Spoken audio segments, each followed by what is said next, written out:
Moving forward, now we will discuss about the SDLC models. There are various software development lifecycle models defined and designed which are followed during the software development process.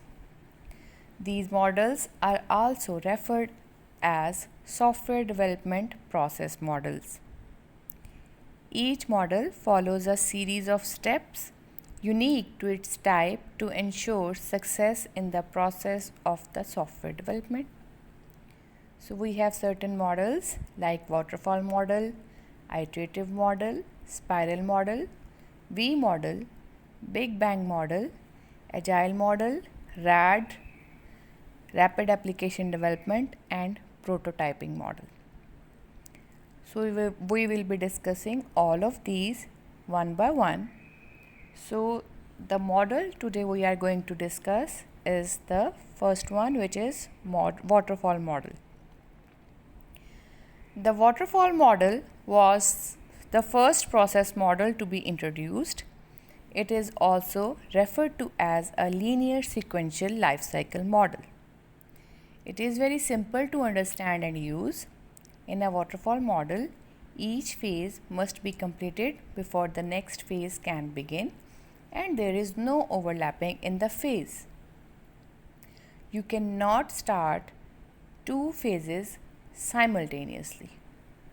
You have to finish the first step and then you will move towards the next step.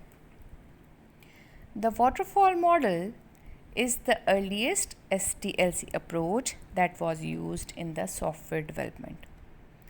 The waterfall model illustrates the software development process in a linear sequential flow. This means that any phase in the development process begins only if previous phase is complete. In this waterfall model, the phases do not overlap. So if we see in the picture, we can see in the picture, this is called the waterfall approach, and it was used widely in software engineering to ensure success of the project. In waterfall approach, the whole process of software development is divided into separate phases.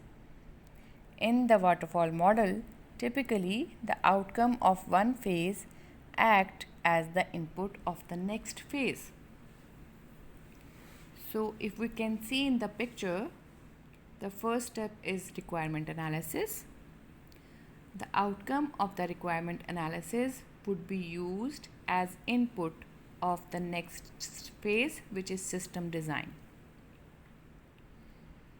After, when we perform some activities during the system design phase, there will be some piece of output which will be used in the implementation phase as the input. So basically there is a flow of information from one phase to another, and that is why it is called the waterfall model.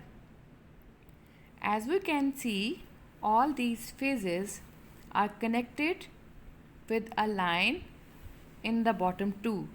This shows that at any stage we can move towards the previous stage if we feel that the output is not working. The first step of the waterfall model is the requirement gathering and analysis. At this step, all possible requirements of the system to be developed are captured and documented in a requirement specification document. In the second phase, that is system design, the requirement specification from the first phase are studied and then the system design is prepared.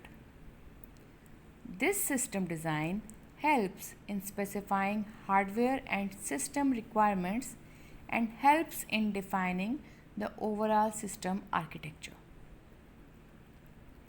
The third phase is implementation. Here, with inputs from the previous phase, which is system design, the system is first developed in a small programs which are called units and which are integrated in the next phase. Each unit developed and tested for its functionality, which is referred to as unit testing. The next stage is integration and testing. All the units developed in the implementation phase are integrated into one system after individual testing of each unit. Post integration, the entire system is tested for any faults and failures.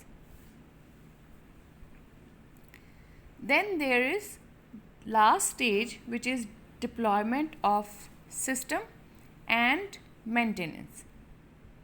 Once the functional and non-functional testing is done, the product is deployed in the customer environment or released in the market.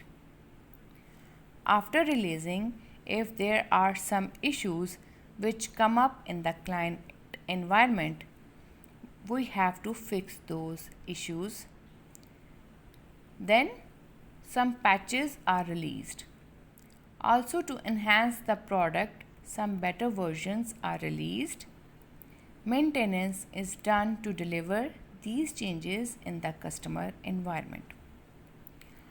All these phases are cascaded to each other, in which progress is seen as flowing steadily downwards through the phases.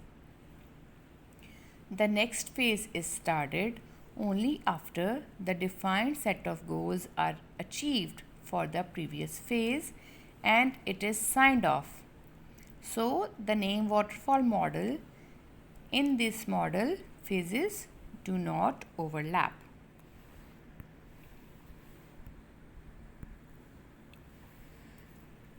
In the next section, we will be discussing about the strength of the waterfall model or advantages of the waterfall model. The advantages of waterfall development are that it allows for departmentalization and control. A schedule can be set with deadlines for each stage of development, and the product can proceed through the development process model phase one by one. The development moves from concept through design, implementation, testing, installation, troubleshooting, and ends up at operation and maintenance. Each phase of the development proceeds in a strict order. Some major advantages of the waterfall model are: it is simple and easy to understand and use. It is easy to manage due to the rigidity of the model. Each phase has a specific deliverable and a review process. Phases are processed and completed one at a time. No overlapping of the phases are done in this model. Works well for smaller projects where requirements are very well understood. It has clearly defined stages. It has well understood milestones, and it is easy to arrange tasks. Process and results are well documented. So these are some advantages of the waterfall model. So everything where it has some advantages, it also has some disadvantages. So in the next section, we will be discussing about the deficiencies of the waterfall model.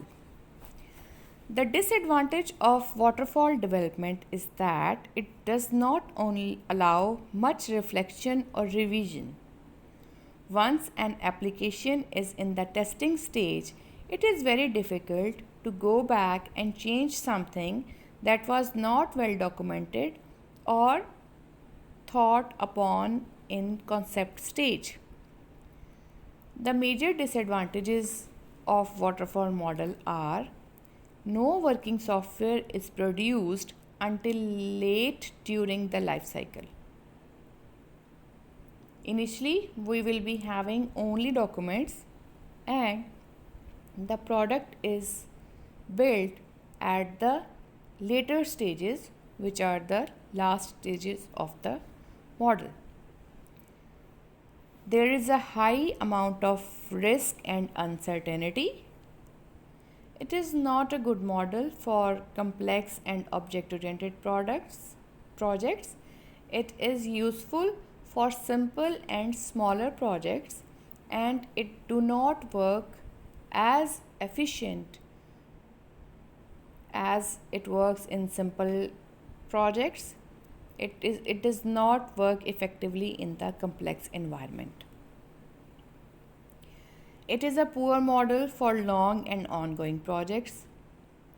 It is not suitable for the projects where requirements are at a moderate to high risk of changing. So risk and uncertainty is high with this process model. It is difficult to measure progress within stages. We cannot measure or assess the progress at different level of stages. It cannot accommodate changing requirements. If certain change occurs in the software, it can be a disaster. Adjusting scope during the life cycle can end a project. So if we keep on adjusting the requirements or adjusting something in the project, and definitely it will come by ending up the project. Integration is done as a big bang at the very end, which does not allow identifying any technological or business bottleneck or challenges early. So basically हम integration चूँकि project की सबसे last में कर रहे होते हैं, तो हमें बिल्कुल पता नहीं चल रहा होता ड्यूरिंग डेवलपमेंट फेजेस कि हमें क्या क्या हमारी रिक्वायरमेंट हैं और हम उसके ऊपर पूरा उतर रहे हैं या नहीं उतर रहे हैं.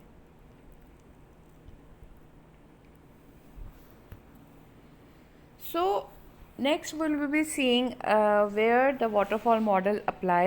हम कहाँ पे ये waterfall model यूज़ कर सकते हैं. हम सिर्फ उस सिनेरियो में वाटरफॉल मॉडल यूज़ कर सकते हैं जब हमारी रिक्वायरमेंट्स जो हैं वो हमें बिल्कुल पता हैं और हमने उनको बहुत अच्छे तरीके से डॉक्यूमेंट किया हुआ है. The product definition is stable, technology is understood and is not dynamic, कि हमारी टेक्नोलॉजी डायनामिक नहीं है. डायनामिक मीन्स कि बार बार जो रैपिडली चेंजेस नहीं आने वाले हैं.